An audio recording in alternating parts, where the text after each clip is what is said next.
babi, kenapa kau jual aset negara? Anjing, babi, kenapa kau berpihak kepada asing? Saya dengar kemarin di Madura ada orang saling bunuh karena urusan politik ya. Iya benar. Saling bunuh karena urusan pemilihan apa? Lebon. Kepala desa ya. Kalau urusan dunia saja kalian rela mati, kenapa untuk urusan akhirat kalian gak rela mati?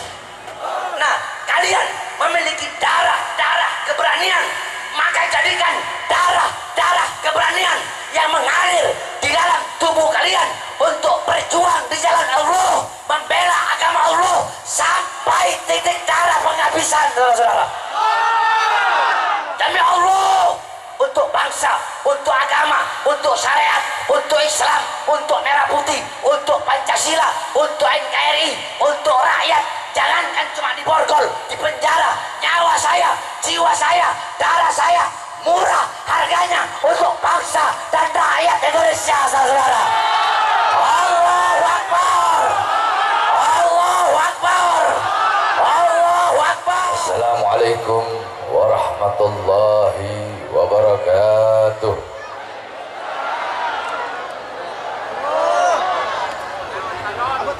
Alhamdulillahil qawiyyi sultanuh, al-wadihil burhanuh, al-mabsut fil wujud karamuhu wa ihsanuh. Allahumma salli ala nuril anwar wa sirril asrar wa tiryakil akhyar wa miftahi babil yasar Sayyidina wa maulana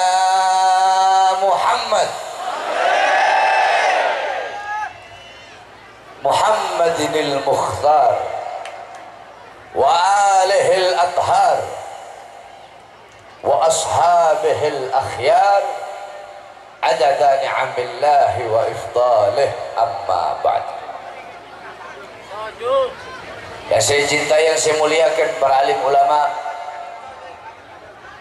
para habaib, para kiai, para asatid, para tokoh masyarakat, para aparat pemerintah,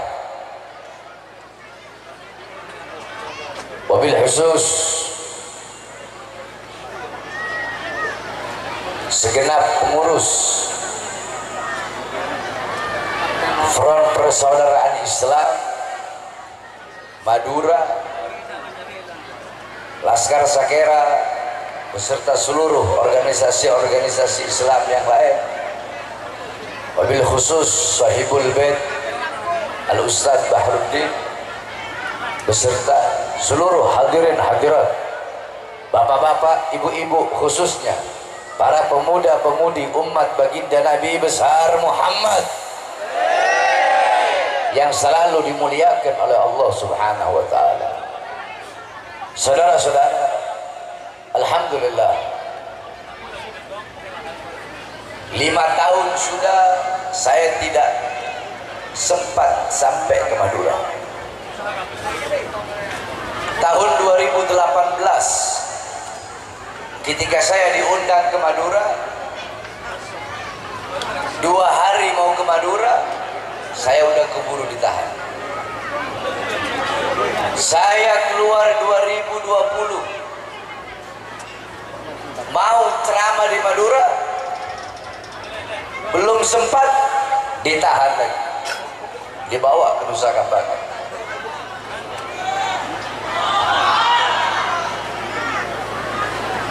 Keluar lagi 2021,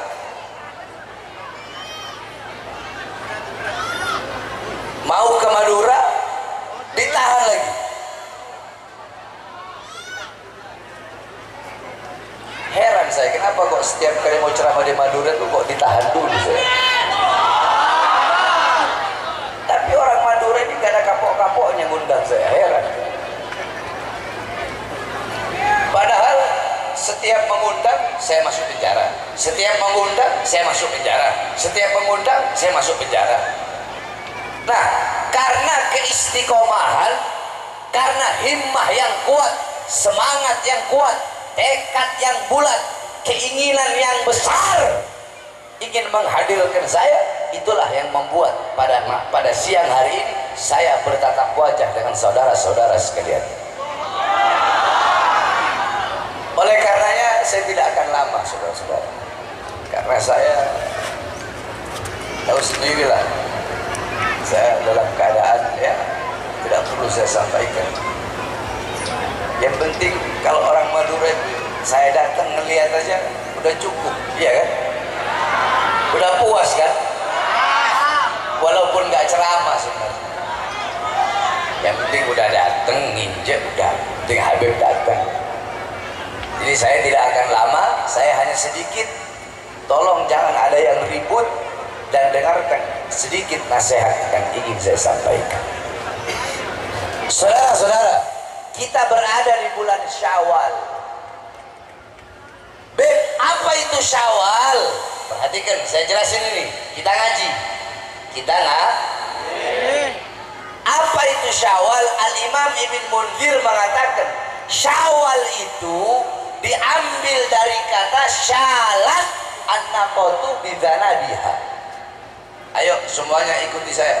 Syawal itu diambil dari kata syalat an-naqatu bidzanabiha. Syawal itu diambil dari kata unta betina mengangkat ekornya. Paham? Dapat ilmu gak?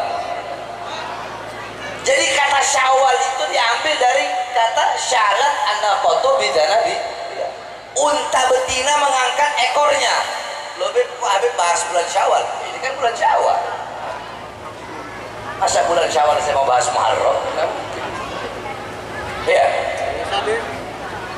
Jadi kata Syawal diambil dari kata unta betina mengangkat ekornya. Karena dulu orang Arab dulu itu mereka belum ada Hijriah. Tahun Hijriah itu adanya di zaman Sayyidina Umar bin Khattab. Ketika Sayyidina Umar bin Khattab menulis surat kepada gubernur, di situ tertulis bulan tapi nggak ada tahunnya. Nah, ini gubernur bingung. Dia tulis surat balik kepada Sayyidina Umar bin Khattab. Ya Khalifah, ini bulan tahun depan apa tahun sekarang? Karena dulu pakai tahun Qamariyah. Orang Arab jahiliyah mereka tahu Ramadan. Contoh Ramadan. Ramadan itu diambil dari kata Ramadan, yang artinya cuaca panas. Makanya kalau ente orang Madura sering umroh Ramadan panas kan di Mekah, itu diambil dari kata itu. Mereka tahu Sofar, tapi waktu itu belum ada tahun Hijriah, yang ada tahun Qamariyah. Nah, siapa di zaman Sayyidina Umar bin Khattab? Akhirnya beliau istasyaru. Sayyidina Umar bin Khattab bermusyawarah bersama para sahabat. Pendapat yang diambil adalah pendapat Al-Imam Ali bin Abi Thalib radhiyallahu an, yang dimana beliau berkata, "Dha'u linnas," letakkan bagi manusia tahun yang dimana ketika kita yakni narkul Madinatul Aslam ila Madinatul Iman.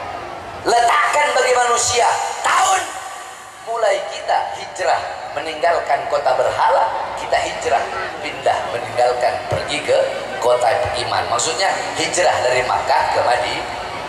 Makanan dinamakan tahun Hijri. Nah, pada waktu itu belum ada. Nah, makanya syalat an-naqatu bidzanabiha, unta betina mengangkat ekornya. Nah, makanya orang Arab zaman dulu sebelum ada Nabi Muhammad itu mereka tidak mau dan anti. Kalau bahasa Madura apa? Kalau pamali begitu bahasa Madura apa? Iya, kalau bahasa Islam, bahasa syariatnya tatoyur. Ya, tatoyur. Jadi mereka menganggap sial. Mereka tidak mau menikahkan anak-anak perempuannya di bulan Syawal. Kenapa? Karena unta betina aja mengangkat ekor. Kenapa mengangkat ekor? Sebagai tanda nggak mau nikah, nggak mau kawin, nggak mau bersetubuh. Jadi kalau bulan Syawal, kalau ada unta jantan mau mendekati unta betina, itu unta betina ngangkat ekor sebagai isyarat, sebagai tanda dia nggak mau. Nah, itu yang dijadikan sebagai orang jahiliyah zaman dulu, makanya mereka nggak mau menikahi anak-anak perempuannya di bulan Syawal. Kenapa? Karena mereka menganggap, merasa, meyakini onta betina aja nggak mau, nanti kalau anak perempuan saya nikah di bulan Syawal nanti sial, nanti rumah tangganya hancur, nanti rumah tangganya nggak bahagia. Akhirnya Rasulullah Shallallahu Alaihi Wasallam, Nabi kita tercinta, Nabi kita yang mulia, membantah. Beliau bantah, beliau putuskan tatoyurnya orang-orang Arab itu dengan apa? Dengan menikahi Sayyidatuna Aisyah di bulan Syawal. Paham? Jadi Rasulullah menikah dengan Sayyidatuna Aisyah di bulan Syawal. Untuk apa? Untuk menghapus adat istiadat atau keyakinan orang Arab jahiliyah bahwasanya menikahkan anak-anak perempuan di bulan Syawal itu adalah sial, karena syalat anaqatu bidzanabiha. Paham? Udah paham ya? Bulan Syawal udah paham? Itu yang pertama. Yang penting kita ngaji aja, itu orang dapat ilmu udah. Udah paham? Betul paham? Yang kedua, ini kan masih suasana lebaran ya? Berapa Syawal ya? 11 17 ya, masih suasana lebaran. Orang sekarang ini saling memaafkan, saling minta maafnya itu cuma pas momen lebaran aja. Minta maaf lahir batin, sepurna sing banyak, engkau banyak salahna. Saudara-saudara sekalian, minta maaf itu bukan hanya ketika lebaran saja, bukan hanya bulan Syawal saja, setiap hari. Dan kalau kita punya salah, harus kita minta maaf. Jadi momen minta maaf itu jangan jadikan kebiasaan. Memang ada momentum tertentu. Momentum tertentunya yaitu pas lebaran. Akan tetapi kalau mau saling memaafkan, bukan hanya pas lebaran saja, bukan hanya pas bulan Syawal saja, akan tetapi setiap hari kita sebagai seorang mukmin, sebagai seorang muslim, wajib untuk saling memaaf. Paham? Sebab kenapa? Dosa itu ada 3. Dosa ada berapa? Dosa ada berapa? Ada 3. 1, dosa yang berkaitan dengan Allah. Apa dosa yang berkaitan dengan Allah? Dosa yang berkaitan dengan Allah seperti meninggalkan kewajiban, meninggalkan sholat, meninggalkan puasa ya. Pokoknya itu berkaitan dengan Allah. Yang kedua, dosa yang berkaitan dengan Allah dan berkaitan dengan manusia. Contoh apa? Judi. Kan ada kaitannya, nggak mungkin dia main judi satu orang, pasti ada orang lain kan. 2, 3, zina, ngerampok bareng-bareng, kecuali itu ngerampok nyolongnya sendiri ya, itu baru dosa dengan Allah. Tapi selama ada orang yang ikut keterkaitan berbuat dosa, itu berarti dosa yang berhubungan dengan manusia dan dosa yang berhubungan dengan.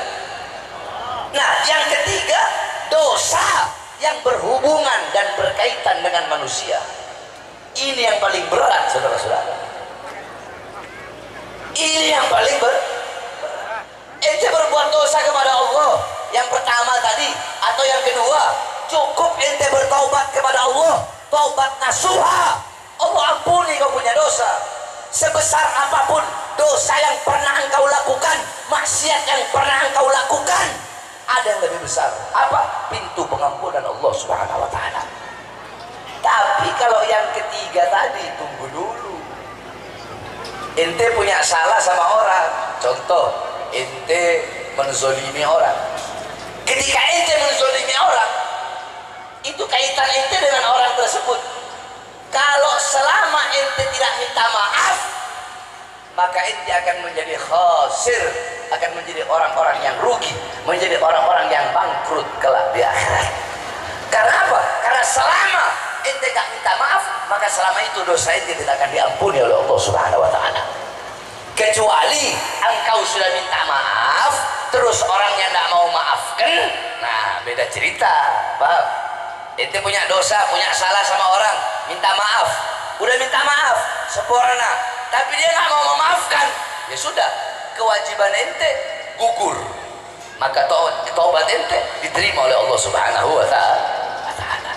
Jadi jangan sampai kita menjadi orang yang muflis, jangan sampai menjadi orang yang rugi, jangan sampai menjadi orang yang bangkrut. Siapa beb orang yang bangkrut? Siapa beb orang yang rugi? Rasulullah SAW, ya, Rasulullah gal li ashabih, Rasulullah bersabda, bertanya kepada para sahabatnya, atadaruna manil muflis? Wahai para sahabat-sahabatku, tahukah kalian siapa hamba-hamba yang bangkrut? Siapa orang-orang yang bangkrut? Para sahabat bilang, orang yang bangkrut adalah orang yang gulung tikar. Maksudnya bangkrut dalam dagangannya, habis modalnya, tokonya ndak laris-laris. Maksudnya para sahabat itu bangkrut. Kata Rasulullah, bukan. Orang yang bangkrut bukan itu. Orang yang bangkrut ja'a fi yaumil qiyamah, dia datang nanti pada hari kiamat bawa pahala sholat, bawa pahala puasa, bawa pahala zakat, bawa pahala haji, bawa pahala ilmu, bawa pahala sedekah. Banyak pahala yang dia bawa. Loh, kok bisa orang datang bawa pahala banyak tapi menjadi orang yang rugi? Kok bisa bawa pahala banyak tapi menjadi orang yang bangkrut? Kok bisa? Ketika dia mau dimasukkan ke surga, tiba-tiba datang satu orang, ya Allah, dulu dia pernah gibah saya ya Allah, dia ngomongin saya dari belakang ya Allah. Akhirnya apa? Gak jadi. Akhirnya apa? Pahala ini orang diambil, dikasih kepada orang yang digibah. Datang lagi, ya Allah, dulu dia pernah fitnah saya. Akhirnya apa? Diambil pahala orang yang difitnah, diberikan kepada orang yang memfitnah, diberikan kepada orang yang difitnah. Datang, ya Allah, dulu dia pernah mengadu domba saya, diambil pahalanya, dikasih. Terus berdatangan orang-orang yang dia zolimi ketika di dunia dan dia tidak minta maaf. Habis pahalanya habis, orang-orang masih tetap berdatangan. Ya Allah, dulu dia pernah bohongi saya ya Allah, dia bilang mau memakmurkan rakyat, ternyata rakyat nggak makmur ya Allah. Dia bilang mau mensejahterakan saya, ternyata nggak sejahtera. Dia butuh sama saya kalau ada maunya, mau calon bupati, calon lurah, calon camat, calon bupati, calon wali kota, calon gubernur, calon presiden, baru dia butuh sama saya ya Allah. Dia janji mensejahterakan kami rakyat, tapi kami rakyat tidak sejahtera ya Allah. Udah habis, dia punya pahala udah habis. Akhirnya apa? Dosa-dosa orang yang dia bohong, yang dia zolimi, diberikan kepada dia. Akhirnya dia menjadi orang yang rugi. Kenapa? Awalnya datang bawa pahala yang banyak, bawa pahala yang banyak, yang tersisa adalah dosa-dosa. Yang awalnya mau masuk surga, akhirnya Allah ambil, Allah masukkan ke dalam neraka. Rugi nggak? Bangkrut nggak? Nah, makanya mumpung masih hidup di sini nih, itu orang dengar, la yahillu lirajulin an yahjura akhahu fawqa thalath layal. Tidak halal bagi seorang laki-laki yang tidak menyapa sesama saudaranya di atas 3 hari 3 malam. Maksudnya apa? Kalau ente marah, mau saling marah, ya, entahkah sama-sama temen atau kakak beradik, kan biasa kan, anak sama bapak, bapak sama anak, kakak adik, paman sama ponakan. Kalau mau saling marah atau mau saling diem-dieman, itu batasnya cuma 3 hari 3 malam. Jadi kalau mau ngambek-ngambekan, kalau mau ngambek, mau marah, batasnya 3 hari 3 malam. Di atas itu dua-duanya dapat dosa. Paham? Paham? Nah, makanya kita harus saling memaaf. Maka pada kesempatan yang mulia ini, saya Bahar bin Ali bin Smith, dengan segala kerendahan hati, saya meminta maaf, minta ridho, minta ampun sama semua jamaah yang hadir di sini ataupun yang tidak, kalau saya punya kesalahan, dosa, baik yang disengaja atau yang tidak disengaja, yang besar, yang kecil, yang tampak atau yang tidak tampak. Kenapa? Karena saya takut nanti di akhirat saya bakal dituntut sama kalian kalau saya punya dosa kepada kalian. Kalau saya saja mau minta maaf kepada kalian, kenapa kalian sesama kalian kok tidak mau saling minta maaf kalau memiliki kesalahan? Ya, mudah-mudahan Allah terima bulan apa segala amal kita di bulan suci Ramadan. Kenapa? Karena kemarin Ramadan itu banyak. Ini juga ini penting ini. Lebaran itu biasa kita bilang yaumul fallah. Ya, yaumul fallah. Atau itu kalau lebaran ngomongnya apa coba? Anda mau dengar? Minal aidin. Apa artinya? Mohon maaf lahir batin. Minal aidin apa artinya? Aidin apa artinya aidin? Kembali.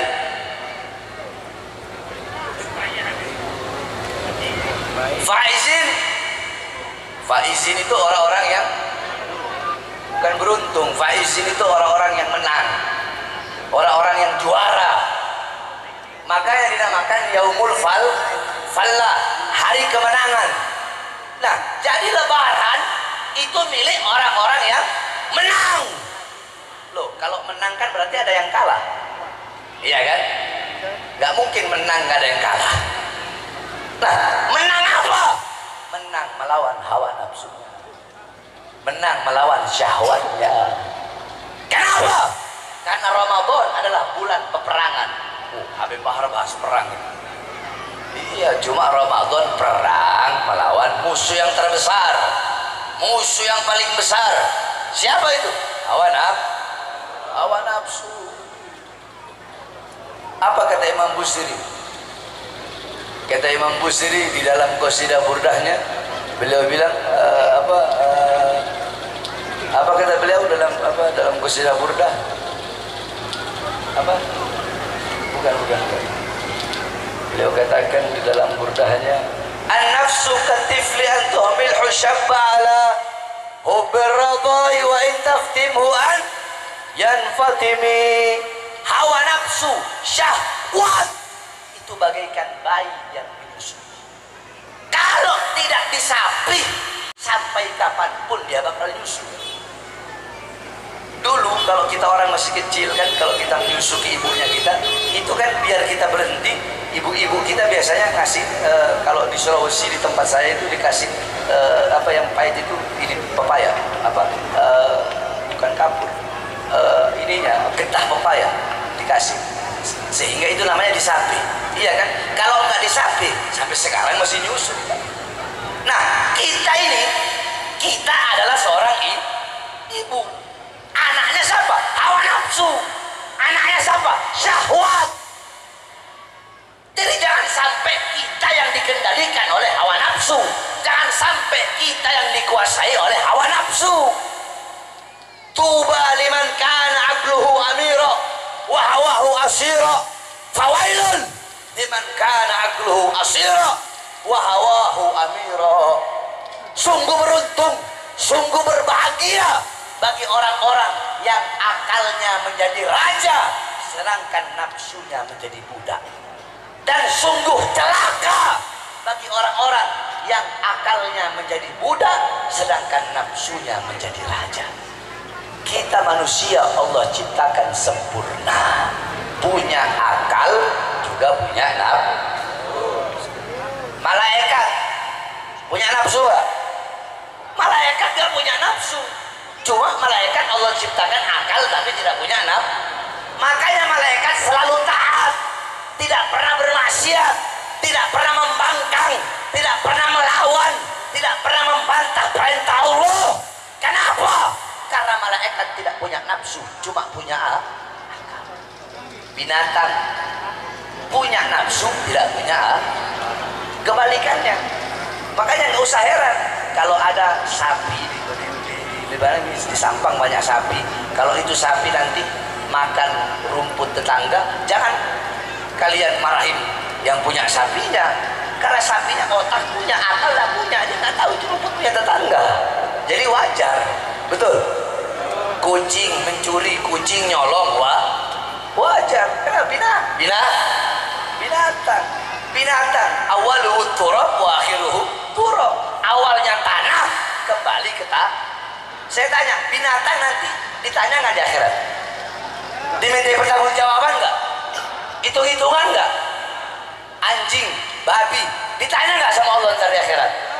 Contoh, apakah Allah bakal tanya, anjing, babi, sudahkah kau sholat? Allah bakal nanya gitu. Anjing, babi, sudahkah kau Sudahkah kau puasa? Allah nanya gitu. Anjing, babi, kenapa kau bohongi rakyat? Allah nanya gitu. Anjing, babi, kenapa kau zolimi rakyat? Kenapa kau usir rakyat janji palsu? Allah nanya gitu. Anjing, babi, kenapa kau bunuh 6 nyawa yang tidak bersalah? Kenapa kau bunuh 6 nyawa yang tidak berdosa? Apakah Allah bakal nanya gitu? Anjing, babi, kenapa kau zolimi kau punya rakyat? Anjing, babi, kenapa kau jual aset negara? Anjing, babi, kenapa kau berpihak kepada asing? Anjing, babi, kenapa engkau tipu-tipu kau punya rakyat? Anjing, babi, kenapa kau jual ayat-ayat Allah dengan harga yang murah? Anjing, babi, kenapa kau jual ayat, kau jual hadis untuk kepentingan perutmu? Anjing, babi, kenapa kau pakai sorban tapi engkau berdiri di pintu-pintu pejabat, di pintu-pintu pemerintah, menghalalkan yang haram, mengharamkan yang halal, membenarkan yang salah, menyalahkan yang benar? Apakah Allah bakal nanya gitu? Saya kan lagi ngomongin binatang. Emang saya nyebut orang? Enggak kan? Enggak kan? Beneran saya ngomong tadi. Allah bakal nanya gitu nggak ke anjing sama babi? Allah bakal nanya gitu nggak? Allah bakal nanya nggak? Anjing, babi, kenapa kau bilang Habib di Indonesia itu palsu? Allah bakal nanya gitu. Allah bakal nanya gitu. Kenapa? Karena binatang tak punya akal. Awalnya tanah, kembali kepada tanah. Apakah Allah bakal nanya, woi anjing, woi babi, kenapa kamu nyari-nyari dalil untuk apa? Untuk jadi kalimatul haq uridu bihal batil.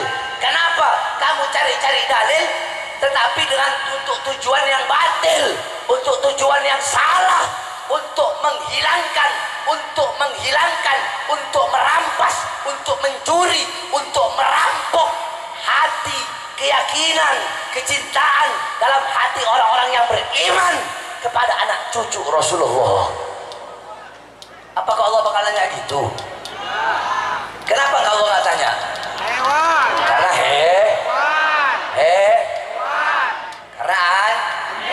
karena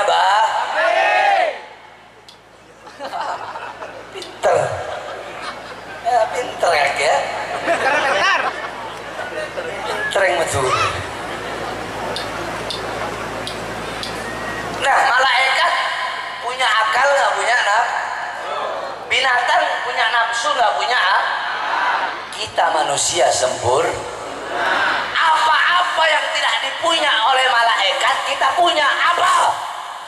Jawab yang keras. Apa? Kurang keras.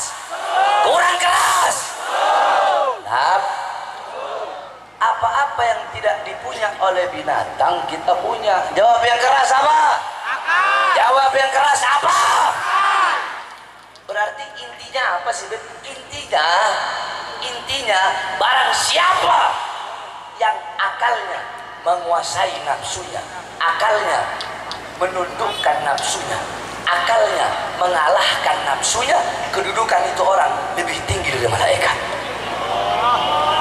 Kenapa? Malaikat wajar nggak berbuat dosa. Kenapa? Karena nggak punya nafsu. Paham? Tapi ya sebaliknya.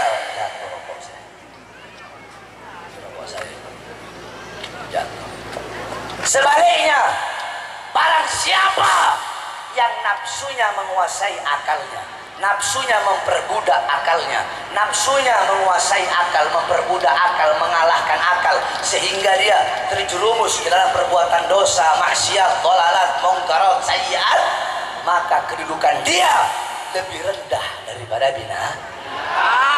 Binatang nyolong dosa nggak? Kita manusia nyolong. Paham? Nah, lebaran milik orang yang menang akalnya melawan hawa nafsu. Jadi bukan cuma nahan lapar dan haus saja. Kalau nahan lapar dan haus, onta juga, binatang onta juga 4 bulan nggak minum kuat dia nggak mati.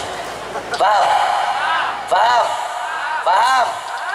Jadi lebaran, hari kemenangan, ya, minal aizin wal faizin, adalah milik orang-orang yang menang melawan hawa nafsu, milik orang-orang yang bukan hanya menahan diri dari lapar dan haus, tetapi menahan seluruh anggota tubuh, dohir, baik mata, telinga, mulut, lidah, kaki, tangan, ataupun batin, hati, anggota badan, dohir dan batin, dari perkara yang diharamkan oleh Allah.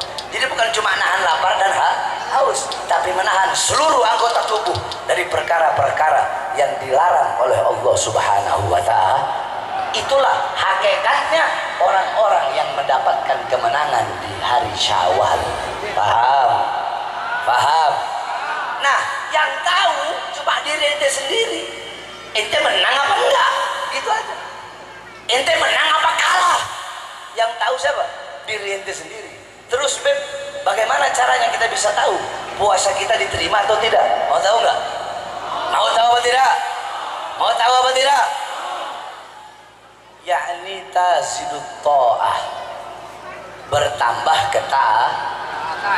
Sebelum Ramadan tidak pernah sholat, habis Ramadan jadi sholat, berarti Ramadannya diterima. Sebelum Ramadan sholatnya bolong-bolong, habis Ramadan sholatnya nggak bolong-bolong, berarti diterima. Sebelum Ramadan ahli maksiat, habis Ramadan jadi ahli taat, berarti Ramadannya puasanya diterima. Sebelum Ramadan sholatnya bagus, cuma sunnahnya belum sempurna, habis Ramadan sholat sunnahnya jadi sempurna, berarti Ramadannya diterima.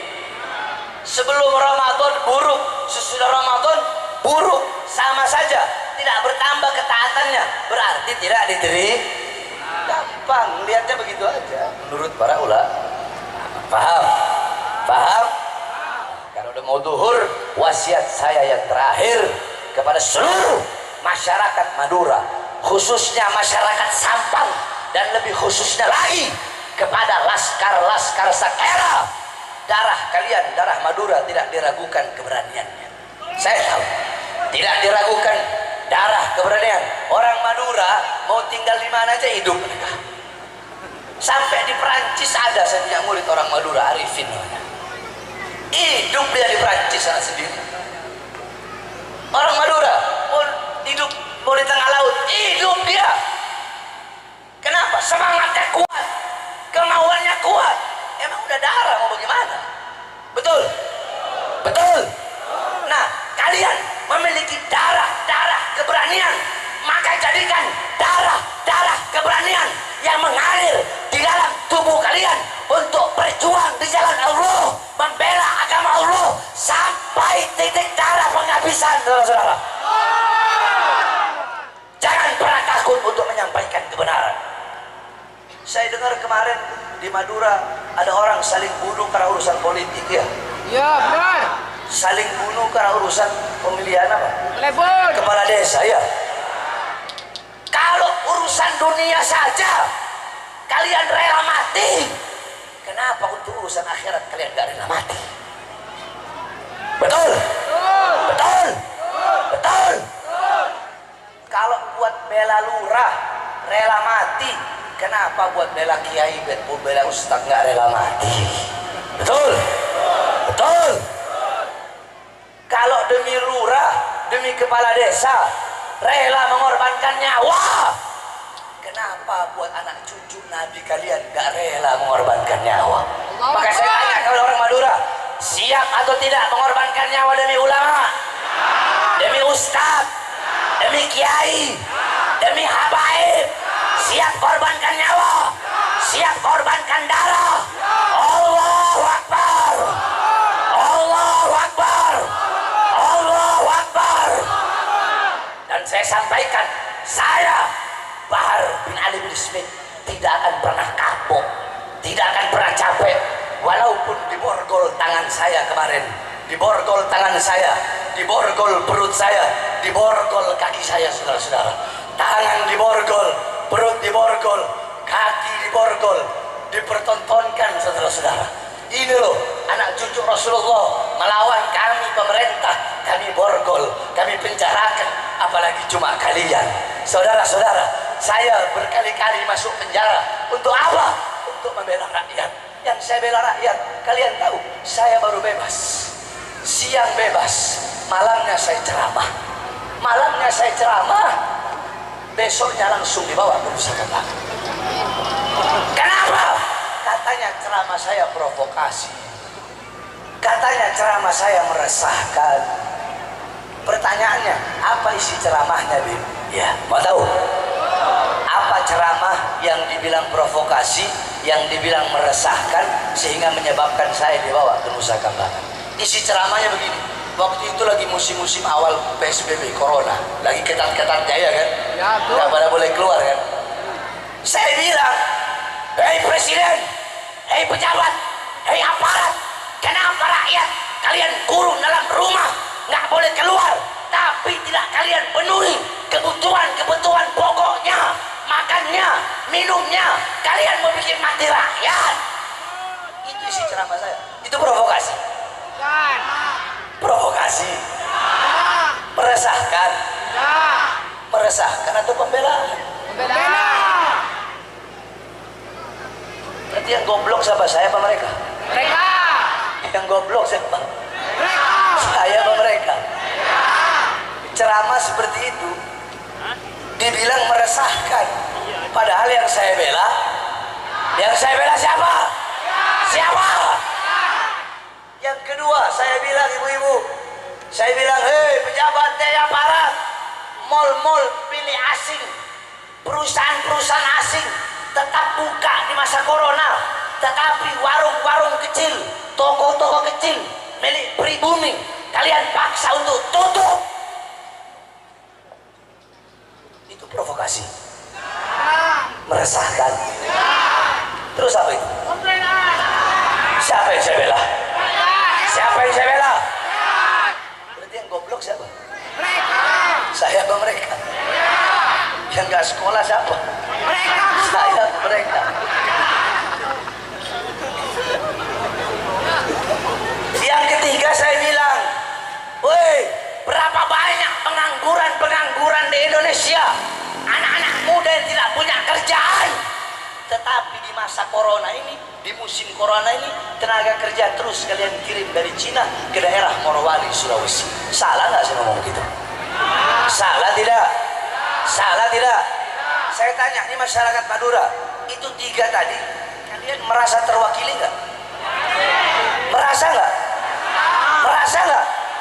Yang jujur, jangan bohong. Terwakili nggak? Provokasi itu meresahkan. Saya tanya, meresahkan atau senang? Meresahkan atau senang? Meresahkan atau pembelaan?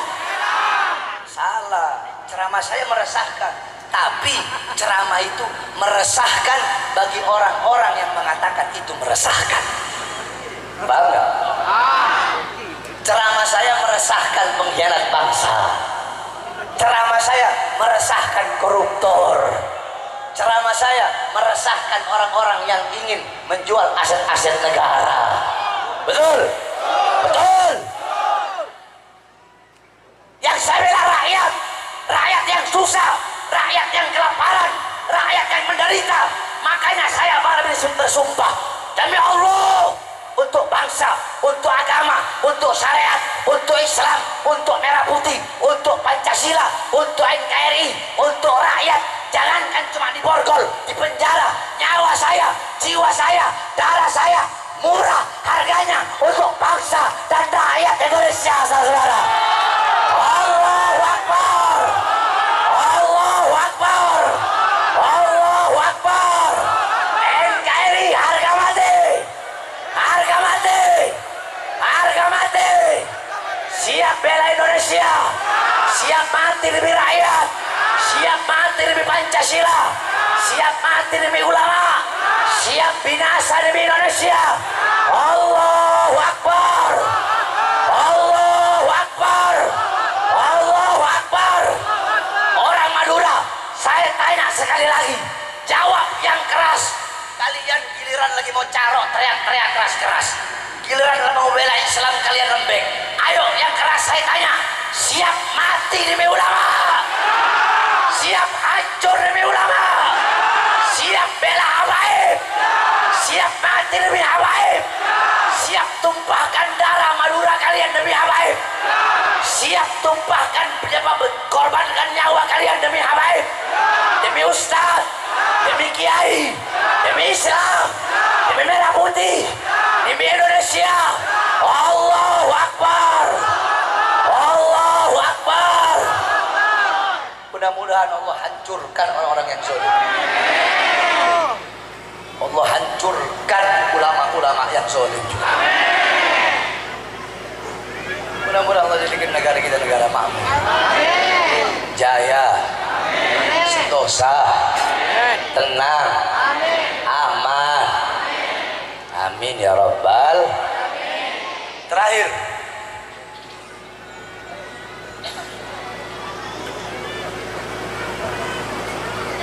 Kiai Haji Hashim Asy'ari radhiyallahu anhu wa rahimahullah. Hadratus Syekh Hashim Asy'ari pendiri NU, di dalam Qanun Asasi beliau meletakkan syair Habib Ahmad bin Abdullah As-Segaf. Berarti Kiai Hashim Asy'ari Qanun Asasi itu, kalau orang NU nggak tahu Qanun Asasi bukan NU berarti. Itu ada RT-nya, ya. Di situ ada syair Habib Ahmad. Apakah sembarangan Kiai Hashim Asy'ari meletakkan syair itu? Sembarangan nggak? Bunyi syairnya kalau nggak salah begini, saya lupa bahasa Arabnya. Telah tampak organisasi yang terang benderang, maka bersegeralah kalian masuk ke dalam organisasi tersebut. Maksudnya apa? Maksudnya itu syair beliau diletakkan dari Kiai Hashim Asy'ari. Terus Kiai Haji Hashim Asy'ari punya satu kitab yang dimana kitab beliau itu untuk membantah salah satu kiai di Pasuruan. Saya lupa siapa namanya. Jadi Kiai Abdullah Yasin. Nah, Kiai Abdullah Yasin ini beliau masrukot, ada masrukot, atau masrukot, yakni mencuri dari diwannya Imam Haddad. Nah, berarti kan Kiai Haji Hashim Asy'ari radhiyallahu anhu beliau pengagum, cinta, sering baca kitabnya Habib Abdullah bin Alwi Al-Haddad. Sebab nggak mungkin kalau beliau nggak baca kitabnya Habib Abdullah terus beliau tahu kalau itu adalah hasil dari masrukot. Paham? Kiai Khalil Bangkalan, nggak usah saya deh yang ngomong, yang kalian aja yang jawab. Kiai Khalil Bangkalan cinta sama habaib apa tidak? Kalau cinta berarti percaya apa tidak? Kiai Khalil Bangkalan itu beliau cinta sama habaib nggak milih-milih, nggak kayak orang sekarang. Orang sekarang cintanya milih-milih. Habib yang tenar dicinta. Saya cuma mau cinta sama Habib Bahar aja. Kalau bukan sama Habib Bahar, Habib Rizik, saya nggak mau cinta. Salah itu. Saya cuma mau cinta sama Habib yang lembut saja. Kalau Habib yang keras-keras saya nggak mau cinta. Salah.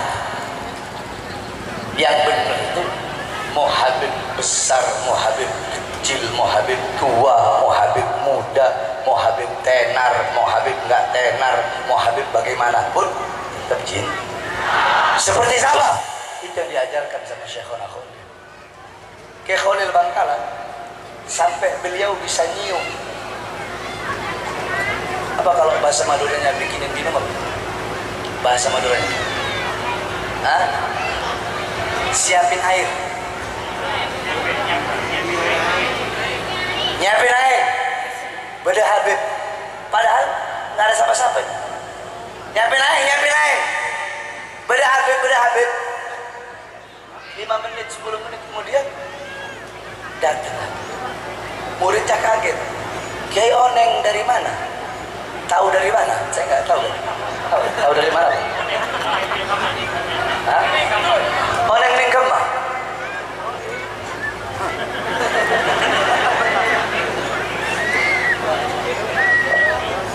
Engkau nyium baunya Rasulullah sallallahu alaihi wasallam. Saya bisa tahu ada Habib mau datang karena saya bisa nyium baunya Rasulullah ada pada Habib itu. Berarti Kiai Khalil cinta enggak sama Habib? Percaya enggak sama Habib?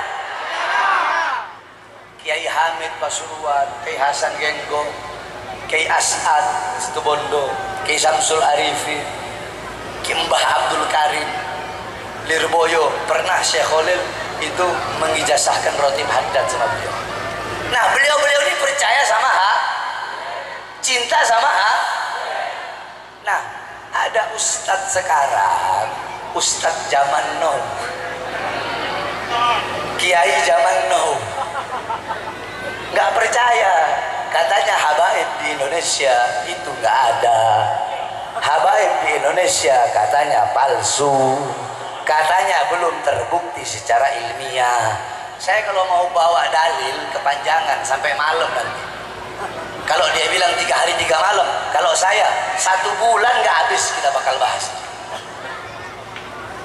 Jadi saya mau tanya begini saja, mau percaya sama imam yang ngomong kalau Habib tidak ada, atau percaya sama Kiai Haji Masyari? Mau percaya sama Ustadz itu? Iya, yang baru ada sekarang ini, atau mau percaya sama Hadratus Syekh Masyari? Mau percaya sama iman atau sama Kiai Khalil Bangkalan? Mau percaya sama iman atau mau percaya sama Kiai Haji Hasan Genggong? Mau percaya sama iman atau mau percaya sama Kiai Hamid Pasuruan? Mau percaya sama iman atau mau percaya sama Kiai As'ad? Mau percaya sama iman atau percaya sama Kiai Samsul Arifin? Udah begitu aja dah. Kalau mau bahas dalil panjang lebar saya. Masuk akal tak? Masuk akal tak?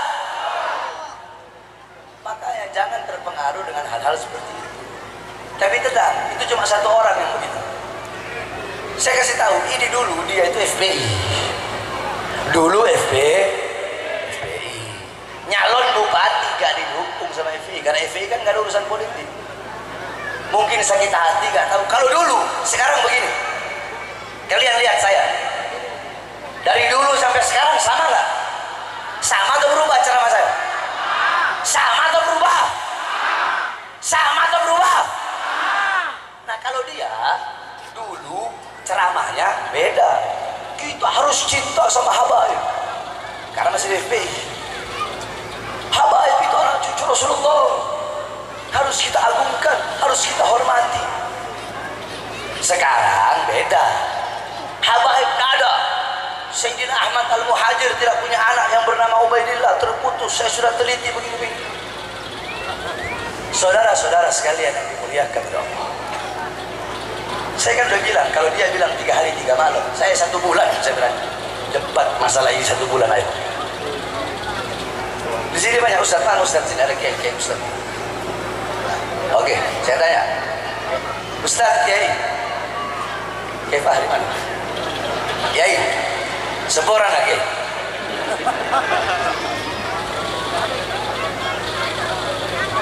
Hadis soheh sama kaul ulama, mana yang lebih didahulukan? Jangankan hadis soheh, Al-Imam Ahmad bin Hanbal, Imam Hanbali bilang hadisun dhaifun ahabbu ilayya min qaulir rijal. Satu hadis dhaif itu lebih aku cintai, lebih aku sukai, lebih aku utamakan, lebih aku dahulukan daripada kaulnya rijal. Rijal itu ulama-ulama yang kuat, ulama-ulama yang kuat. Nah, itu rijal. Dari ulama yang udah punya kekuatan, yakni syauqa wa satwa, dalil-dalilnya kuat. Ya. Itu hadis dhaif, apalagi hadis sahih. Udah sahih mutawatir lagi kayak bagaimana itu?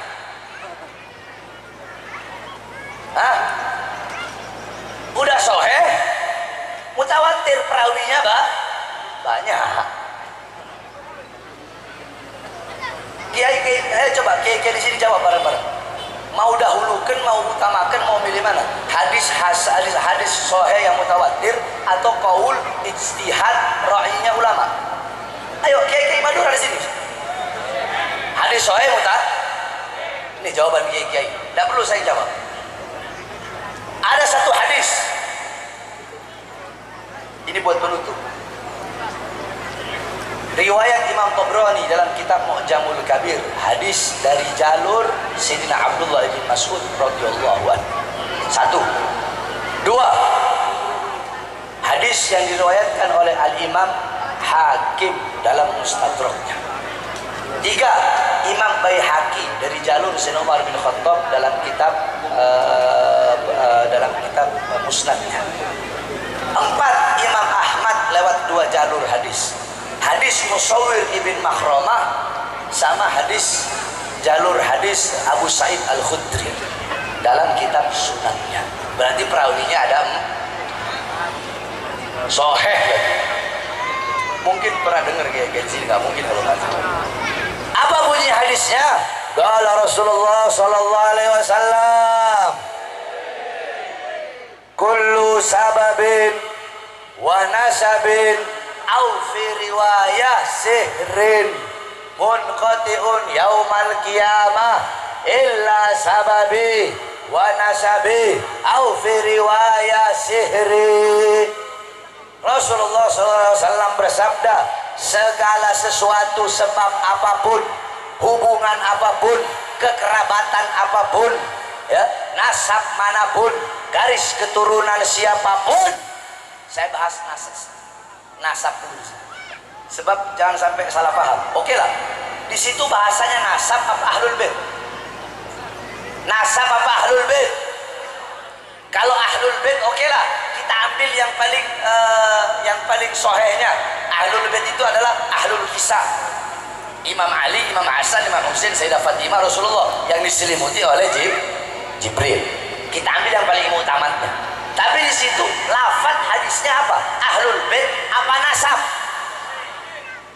Apa itu nasab? Buka apa namanya? Kitabnya Ibn Mundir atau kitab kamus Lisanul Arab atau buka apa namanya? Mu'jamul Ma'ani Arabi. Itu kamus, sudah kamus dunia, itu kamus seluruh dunia itu. Di situ yakni nasab itu yakni dimana banyak pengertiannya, tapi kebanyakan dari situ yang namanya nasab itu ya garis keturunan, baik garis keturunan naik atau garis keturunan turun. Sampai di situ ada dikatakan nasabun ai dzurriyyatu min aliyu syarifu nasabun ay syarafun sababun ay syarifun ay hafidu Ali bin Abi Thalib radhiyallahu anhu. Ansar garis keturunan. Jadi bukan ahlul bait. Oke lah kalau ahlul bait Sayyidah Fatimah, Sayyidah Hasan, Sayyidah Husain, Sayyidina Ali sama azwajur Rasul, para istri Rasul loh. Nah, semuanya terputus kecuali, jadi di hari sampai kiamat nanti semuanya putus kecuali sebabku, nasabku, garis keturunanku, hubunganku, kekerabatanku, periparanku, sihir periparanku itu tidak akan terputus sampai hari kiamat. Sampai hari kiamat. Paham? Memang betul Imam Fakhruddin Ar-Razi, saya juga baca kok kitab tafsirnya, namanya Tafsir Al-Kabir. Saya baca bukan enggak. Di kitab Asy-Syajarah Mubarakah itu memang beliau tidak menulis Abdullah atau tasghirnya Ubaidillah sebagai anak Imam Ahmad Al-Muhajir. Memang beliau tidak menulis, Tapi kan itu bisa jadi tanpa sepengetahuan beliau. Saya tanya, sekarang begini, ente orang bisa tahu adanya para nabi dan para rasul itu dari mana? Dari mana? Asalnya dari mana? Quran. Kalian bisa tahu ada Taurat, ada Injil, ada Zabur. Itu dari mana? Nah, bedanya berapa ratus abad? Zabur sama Quran, Taurat sama Quran, Injil sama Quran. Terus apakah karena Zabur lebih tua, ente berani mengatakan Zabur lebih sahih daripada Al-Quran? Atau Zabur lebih utama? Kan mafhumnya begitu aja kalau mau pakai akal. Nah, makanya saya males ngeluarin dalil ini sebenarnya. Percuma, bikin capek. Saya tanya, Nabi ada berapa dan Rasul? 20 le. Yang terakhir siapa? Yang lebih dulu siapa? Yang lebih mulia siapa? Apakah karena masa yang lebih lama terus itu yang lebih diutamakan, itu yang lebih didahulukan? Masuk akal lah? Masuk akal lah. Nabi Adam kan beda berapa abad sama Nabi Muhammad. Tapi kalau mau dibandingkan, ya jauh lebih mulia Nabi Muhammad, lebih utama Nabi Muhammad. Nah, begitupun Imam Fakhruddin Ar-Razi, walaupun masanya beda 5 abad, 6 abad, belum tentu ulama yang 5 abad setelah beliau itu tidak lebih utama, tidak lebih mulia, tidak lebih bisa dipercaya daripada beliau. Kan begitu. Jadi harus netral, harus tawasun, harus tawasun. Yang dicari itu kebenaran, bukan pembenaran. Dan berapa banyak juga ulama-ulama yang di dalam kitabnya itu nulis manaqibnya Fakhruddin Ar-Razi, kitab-kitab karangannya, ada beberapa kitab-kitab para ulama yang tidak meletakkan bahwasanya Asy-Syajarah Mubarakah termasuk karya Imam Fakhruddin Ar-Razi. Ini kan ikhtilaf, betul? Ada ulama yang bilang Syajarah Mubarakah itu kitabnya Fakhruddin Ar-Razi, ada yang bilang, ada yang bukan bilang, tidak menulis, ada yang menuliskan dalam kitabnya, ya Syajarah Mubarakah termasuk kitabnya Fakhruddin Ar-Razi. Ada juga ulama yang tidak menulis kalau kitab Syajarah Mubarakah itu adalah Syajarah Mubarakah tidak tertulis sebagai kitab karangan Imam Fakhruddin Ar-Razi. Jadi ini ada upaya-upaya untuk memecah belah ustadz, kiai, ulama dengan haba. Mereka tahu nih permainan ini. Oh, ini ustadz-ustadz, kiai-kiai ini yang cinta sama habaib, bagaimana caranya? Ya kita harus pakai dalil, namanya kiai ya harus pakai dalil dong. Tapi kalau kiai yang benar-benar alim diketawain si iman. Betul.